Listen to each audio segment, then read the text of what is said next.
On Easter Sunday, March 31st, 1929, New York churchgoers began to pour onto Fifth Avenue after the morning service for the annual Easter parade.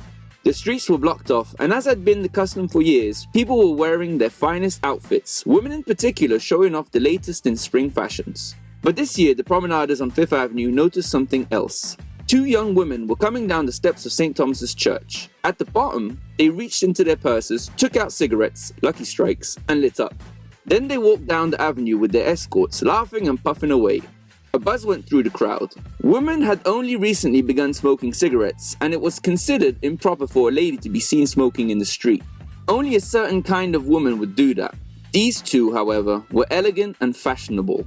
People watched them intently, and were further astounded several minutes later when they reached the next church along the avenue. Here, two more young ladies, equally elegant and well-bred, left the church, approached the two holding cigarettes, and as if suddenly inspired to join them, pulled out Lucky Strikes of their own and asked for a light. Now the four women were marching together down the avenue.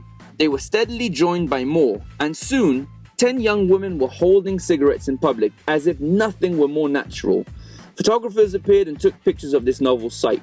Usually at the Easter parade, people would have been whispering about the new hat style or the new spring color. This year, however, everyone was talking about the daring young women and their cigarettes.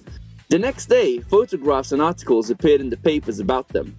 A United Press dispatch read, "Just as Miss Frederica Frelinghuysen, conspicuous in a tailored outfit of dark grey, pushed her way through the jam in front of St. Patrick's, Miss Bertha Hunt and 6 colleagues struck another blow in behalf of the liberty of women." Down Fifth Avenue they strolled, puffing at cigarettes. Miss Hunt issued the following communication from the smoke-clouded battlefield. "I hope that we have started something, and that these torches of freedom, with no particular brand favored, will smash the discriminatory taboo on cigarettes for women, and that our sex will go on breaking down all discriminations." The story was picked up by newspapers around the country, and soon women in other cities began to light up in the streets. The controversy raged for weeks, some papers condemning this new habit, others coming to the women's defense. A few months later though, public smoking by women had become a socially acceptable practice. Few people bothered to protest it anymore. So how did the Torches of Freedom movement actually all come about?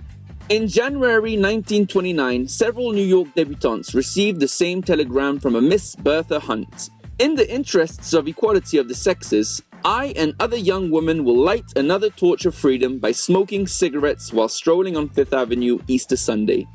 The debutantes who ended up participating met beforehand in the office where Hunt worked as a secretary. They planned what churches to appear at, how to link up with each other, all the details. Hunt handed out packs of Lucky Strikes. Everything worked to perfection on the appointed day. Little did the debutantes know though, that the whole affair had been masterminded by a man, Miss Hunt's boss, Edward Bernays, a public relations advisor to the American Tobacco Company, makers of Lucky Strike. American Tobacco had been luring women into smoking with all kinds of clever ads, but the consumption was limited by the fact that smoking in the streets was considered unladylike. The head of American Tobacco, George Hill, had asked Bernays for his help, and Mr. Bernays had obliged him by applying a technique that was to become his trademark. One day, Mr. George Hill, president of the American Tobacco Company, or the largest, maybe the largest tobacco company extant at that time, called me in and said, "We're losing half of our market." And I said, "Why, Mr. Hill?" He said, there's a taboo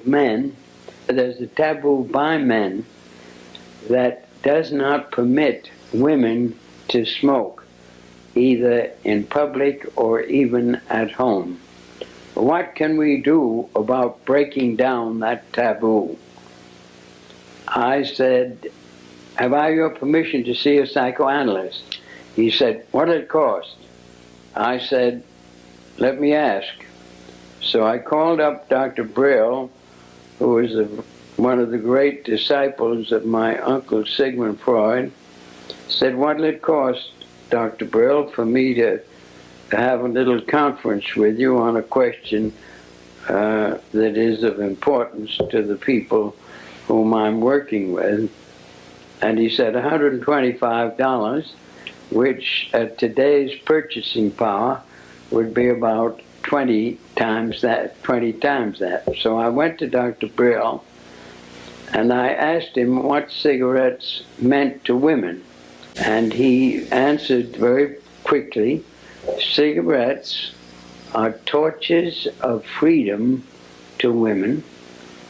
They want to smoke to dramatize man's taboo against women by not permitting them to smoke. And that's why they want to smoke. And then he added, as an afterthought, and they titillate the erogenous zones of the lips. Here I had my $125 worth of knowledge. What could I do with that information? Gain public attention by creating an event that the media would cover as news. Orchestrate every detail but make them seem spontaneous. As more people heard of this event, it would spark imitative behaviour, in this case, more women smoking in the streets. Bernays, a nephew of Sigmund Freud and perhaps the greatest public relations genius of the 20th century, understood a fundamental law of any kind of sell. The moment the targets know you are after something, a vote, a sale, they become resistant. But disguise your sales pitch as a news event, and not only will you bypass their resistance, you can also create a social trend that does the selling for you. To make this work, the event you set up must stand out from all other events that are covered by the media. Yet, it cannot stand out too far or it will seem contrived.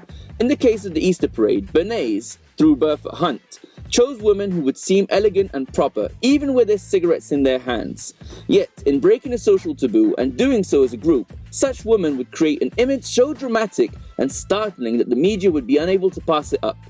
An event that is picked up by the news has the imprimatur of reality. It's important to give this manufactured event positive associations, as Bernays did in creating a feeling of rebellion, of women banding together. Associations that are patriotic or subtly sexual or spiritual, anything pleasant and seductive, take on a life of their own. I mean, who can resist?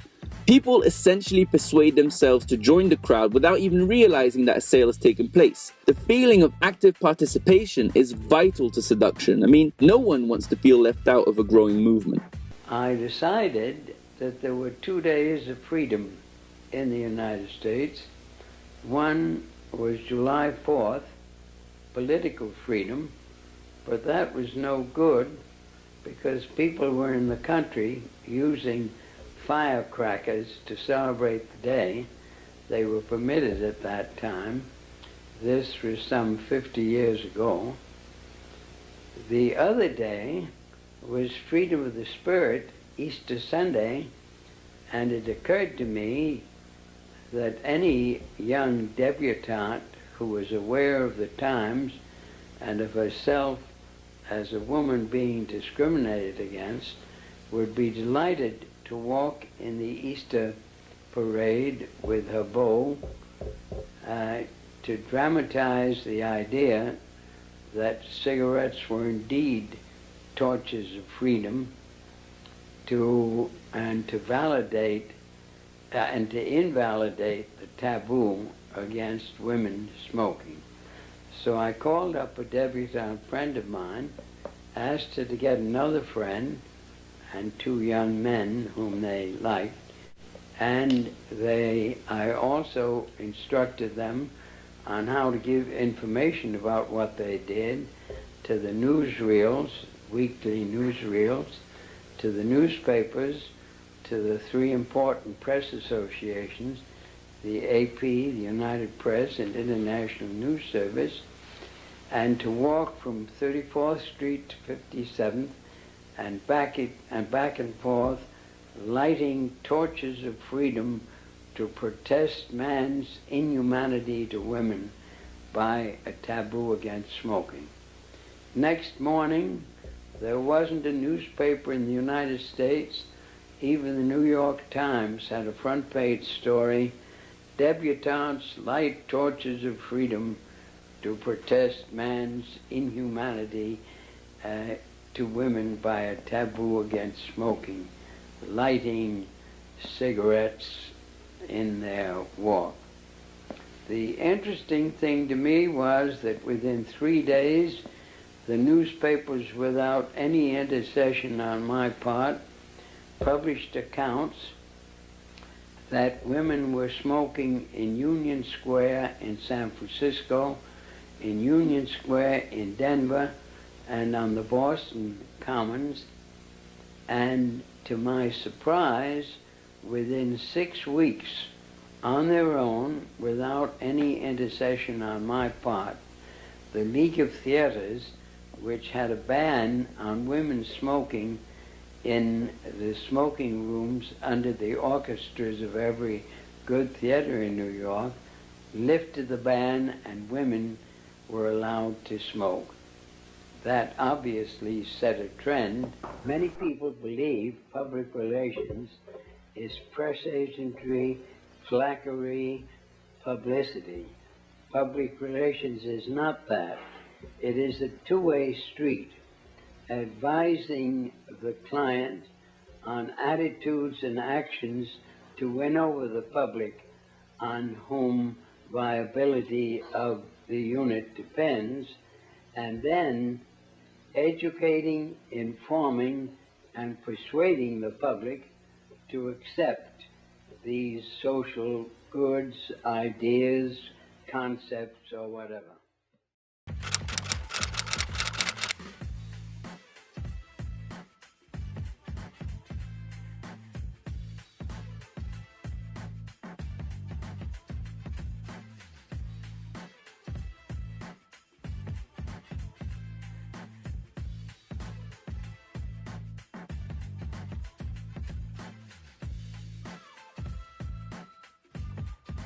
If you found this video helpful and you'd like to see more of these videos, don't forget to like, comment, and subscribe, and I'll see you soon.